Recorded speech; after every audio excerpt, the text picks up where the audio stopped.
Hello Hello สบายดีทุกคนสบายดีแม่บ้านสบายดีอุ่นสบายดี FC ทางภายในและต่างประเทศน้องพี่น้องมือนี้คลิปนี้มีคำตอบพวกเฮาได้ไปซอกหาคำตอบเบิดมือมาให้พี่น้องลาวเฮาเกี่ยวกับเรื่องบ่มีวีซ่าขึ้นยนต์บ่ได้เนาะพี่น้องเนาะแต่ว่าคนอื่นเบิดเนาะสองคนเฮาต้องขอบใจเนาะขอบใจกับผู้ใหญ่ใจดีเนาะที่เพิ่นมีความเป็นห่วงเป็นใยกับพี่น้องลาวเฮาและเพิ่นก็เป็นธุระโทรหาสถานทูตลาวประจำวอชิงตันดีซีเกี่ยวกับเรื่องวีซ่าลาวนั่นเองเนาะพี่น้องเพิ่นได้สอบถามว่าปัจจุบันนี้เรื่องเกี่ยวกับการขอวีซ่ากับด่านหรือว่าการขออีวีซ่ามีที่ไปที่มาแนวใดเพิ่นก็ได้คำตอบมาว่าการขออีวีซ่าก็ยังดำเนินการให้การบริการปกติแม้กระทั่งการขอวีซ่ากับด่านอยู่ที่ทางประเทศลาวเพิ่นก็ให้การบริการยังปกติคือเก่าบ่ได้มีการเปลี่ยนแปลงล่ะแม่บ้านก็ได้โทรไปสอบถามอยู่ที่สนามบินสากลว่าไต้เฮาเนาะว่าการขอวีซ่ากับด่านนั้นเพิ่นยังเปิดให้การบริการปกติบ่มีการเปลี่ยนแปลงเนาะแล้วเฮาก็ได้โทรหา Travel Agency เนาะ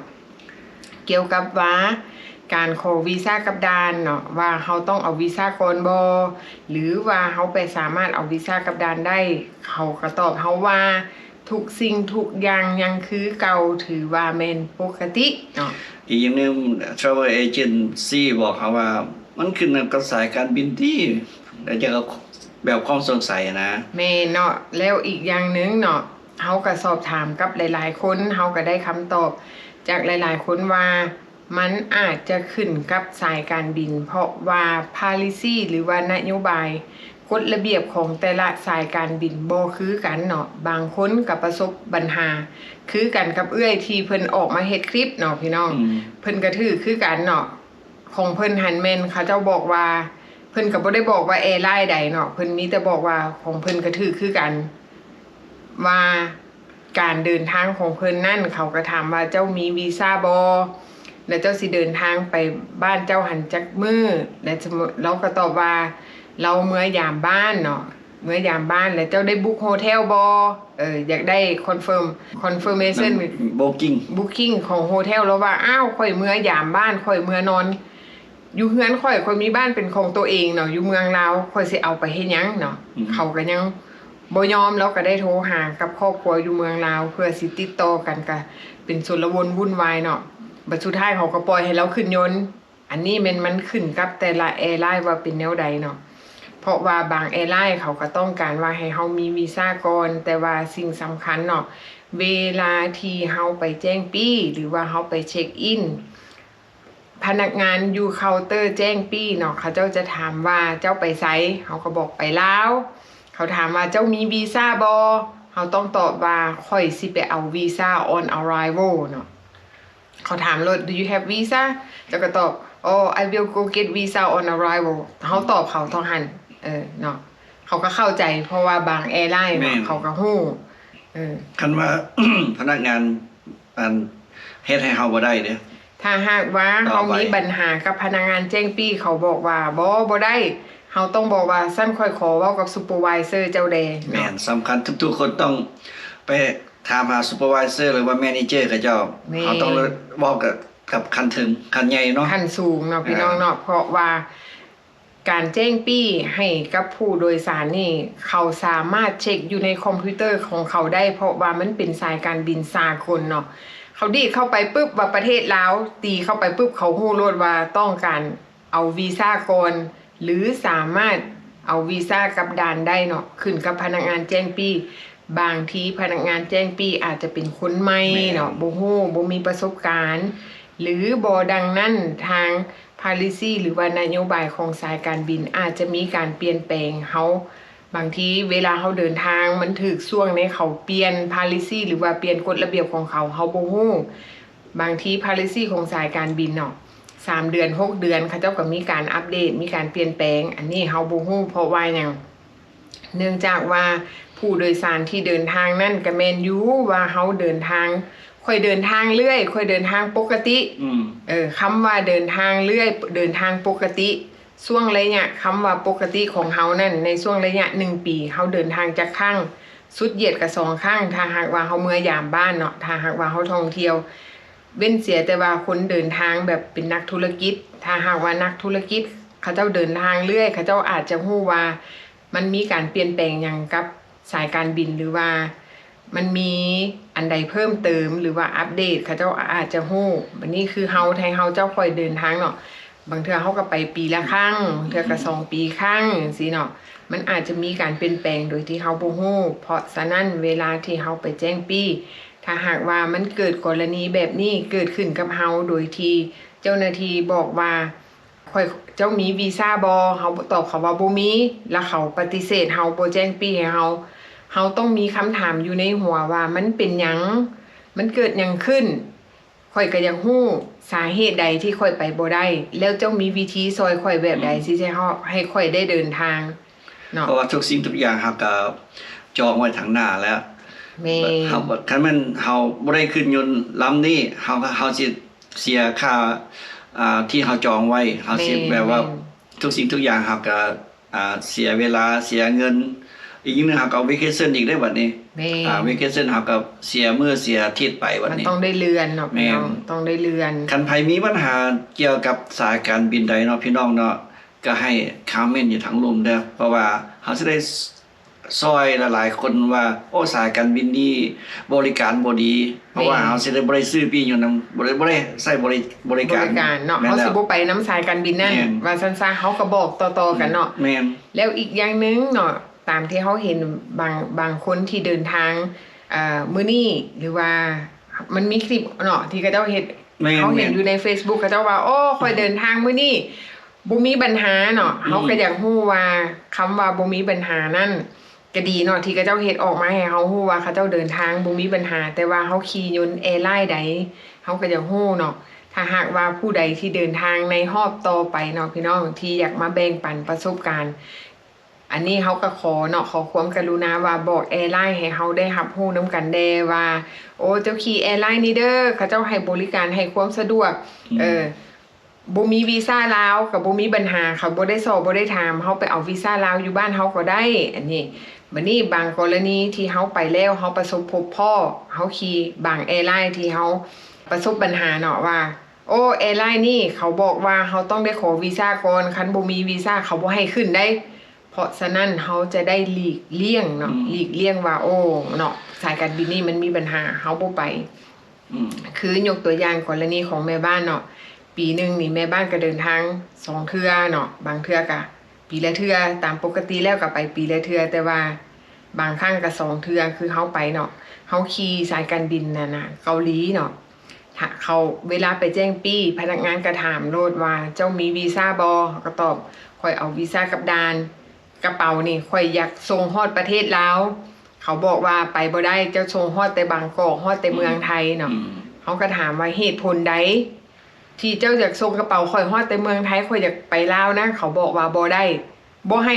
เหตุผลแล้วก็บ่บอกเฮาว่ามันบ่ได้ย้อนหยังเฮาก็สอบว่าบ่ได้ย้อนหยังเนาะเขาบอกว่าตามปียนต์ฮอดแต่เมืองไทยเนาะเฮาก็เมื่อยสอกับมันเนาะพี่น้องเฮาก็ถามซุปเปอร์ไวส์เขาบอกว่าย้อนว่าเฮาก็ฮู้เหตุผลย้อนว่าเจ้าซื้อปียนต์แยกเฮาแยกปียนต์เนาะเพราะว่าเฮาซื้อจาก DFW ไปเกาหลีบางกอ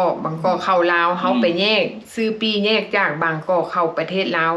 เพราะฉะนั้นเขาเจ้าบ่สามารถส่งต่อให้เฮาได้นี่บอกอันนี้คือเหตุผลว่ามันย้อนหยังเฮาต้องซ้อเฮาต้องยอมรับในสิ่งที่มันเกิดขึ้นที่เขาบอกเฮาเนาะแล้วอีกอย่างนึงเวลาไปเอาออกอยู่เมืองไทยก็บ่มีปัญหาหยังเฮาก็มีแต่ว่าเขียนฟอร์มเข้าไปแจ้งตม.เข้าไปแต่ว่าฟอร์มนั้นต้องได้เฮ็ดออนไลน์3 มื้อล่วงหน้าก่อนออกเดินทางแต่ถ้าหากว่าผู้ใดเนาะอยากไปเขียนอยู่สนามบินก็ได้แต่ว่ามันได้เสียเวลามันได้ท่าดนมันได้ต่อแถวยาวเพราะว่าคอมพิวเตอร์ของเขาเจ้ามีแต่2-3 หน่วยตั้งอยู่หั่นคนต่อแถวยาวอันนี้เป็นกรณีตัวอย่างแล้วอีกอย่างนึงเฮาก็ขี่สายการบินเกาหลีมาตลอดแต่ว่าเฮาก็มีเซอร์ไพรส์ที่เฮาซื้อปียนต์ของสายการบินเกาหลีแต่ได้เฮาได้กระเป๋าคนละหน่วยแม่นแต่ละเทื่อเนาะเจอเซอร์ไพรส์ตลอดแม่นโ ทุกครั้งที่เขาขี่สายการบินเขาจะได้กระเป๋า2หน่วยเนาะน้ำหนักบ่ให้เกินหน่วยหนึ่ง50 พาวแต่ว่าเขาเดินทางครั้งนี้เขาได้กระเป๋าคนละหน่วยละ50 พาวแล้วก็ carry on คนละหน่วยแม่นเนาะอันนี้บางคนอาจจะถามว่าเป็นหยังคือได้คนละหน่วยเพราะว่าในช่วงที่เขาเดินทางกับช่วงที่เขาซื้อปียนต์เขาบอกว่าคันเจ้าได้ซื้อปียนต์ราคาถูกเจ้าได้กระเป๋าหน่วยเดียวแต่ถ้าหากว่าเจ้าอยากได้กระเป๋า2หน่วยคนละ2หน่วยเจ้าต้องได้เพิ่มปียนต์อีกคนละ200เนาะค่ากระเป๋าคนละ200เขาก็บอกว่าโอ้บ่เป็นหยังเนาะคนละ200เขาก็เซฟเงินไว้นี่อันนี้เขาก็เซอร์ไพรส์ที่เขาบ่ฮู้ตามปกติแล้วอันนี้เขาบอกนำ travel agent ก็จะอธิบายให้ฟังแม่นอันนี้เขาซื้อนำ travel agency ถ้าหากว่าคนใดเดินทางซื้อปีนำ travel agency เขาต้องสอบถามว่าข่อยขี่แอร์ไลน์นี่ข่อยจำเป็นต้องเอาวีซ่าลาวก่อนบ่หรือว่าจังได๋เนาะเพื่อความแน่นอนเพื่อว่าบ่ให้ไปมีปัญหาอยู่ที่สนามบินเนาะแม่บ้านนี่เจอเซอร์ไพรส์ตลอดไปมีปัญหาอยู่สนามบินเนาะแต่ว่าเขาก็พอแก้ไขได้คือยกตัวอย่างถ้าหากว่าผู้ใดขี่สายการบินเกาหลีแล้วบังเอิญปียนต์ของเฮานั่นเนาะกระเป๋านั้นเขาบ่สามารถเช็คทรูไปฮอดประเทศลาวได้ละส่งฮอดแต่เกาหลีก็บ่เป็นหยังเนาะคันเขาบอกว่ากระเป๋าเจ้าฮอดเกาหลีแล้วเจ้าต้องเอากระเป๋าออกเฮาบ่จำเป็นไปเอากระเป๋าออกเวลาเฮาฮอดสนามบินเกาหลีปึ๊บเฮาต้องแจ้งพนักงานของสายการบินเกาหลีที่เขาเจ้ายืนอยู่ปากประตูยนต์บอกเขาว่า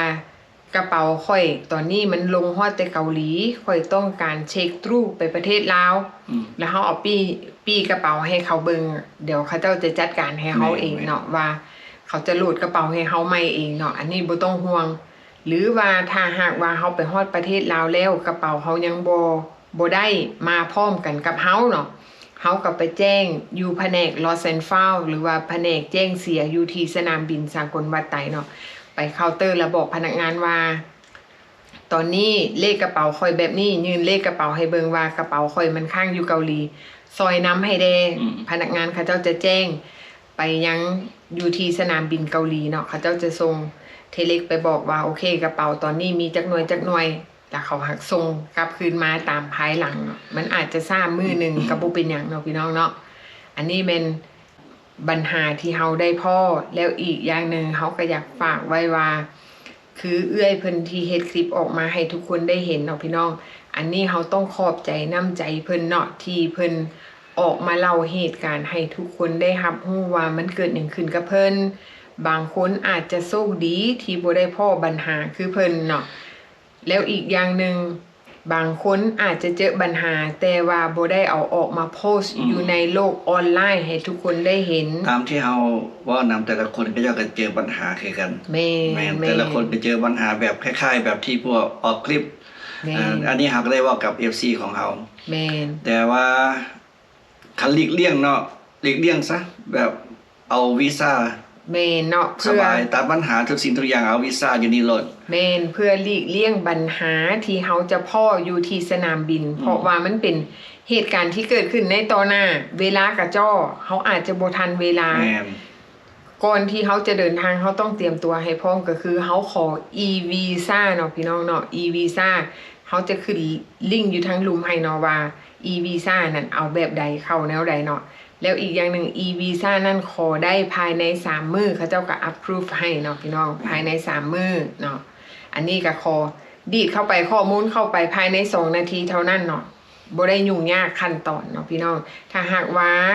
เอาอาป้าลุงที่บ่ฮู้ภาษาอังกฤษเนาะบ่ได้ภาษาก็อาศัยลูกหลานหรือว่า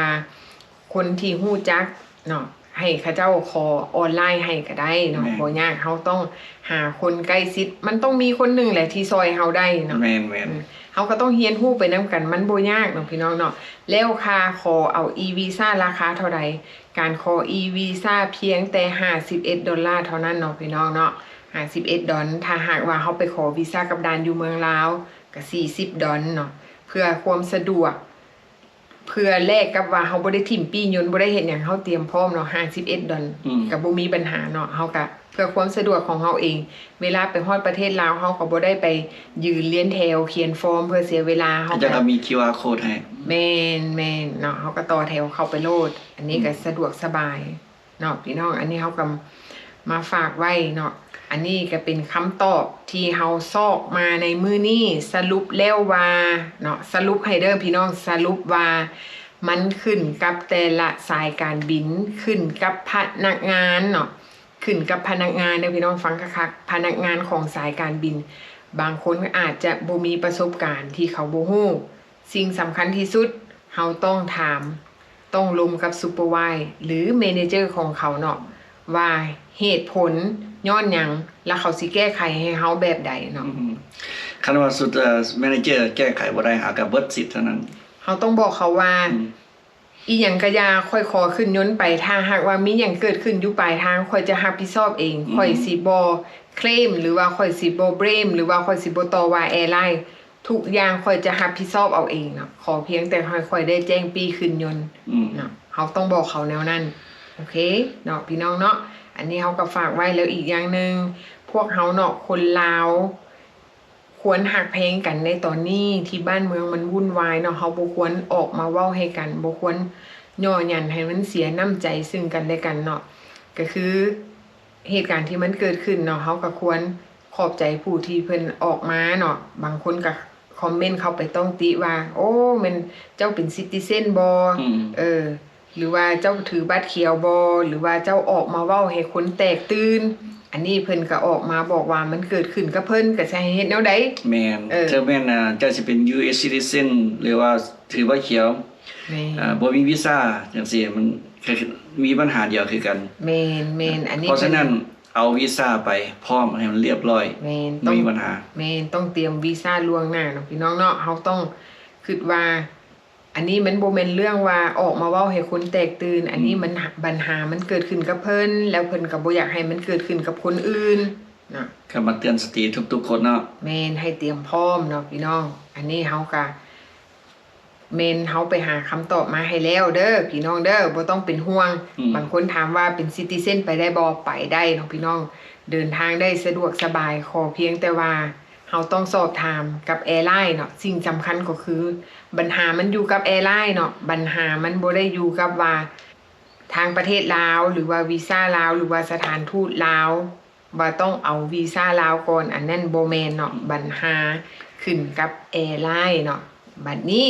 แต่ละแอร์ไลน์ก็บ่คือกันเฮาสิเหมารวมบ่ได้เนาะอันนี้เฮาต้องได้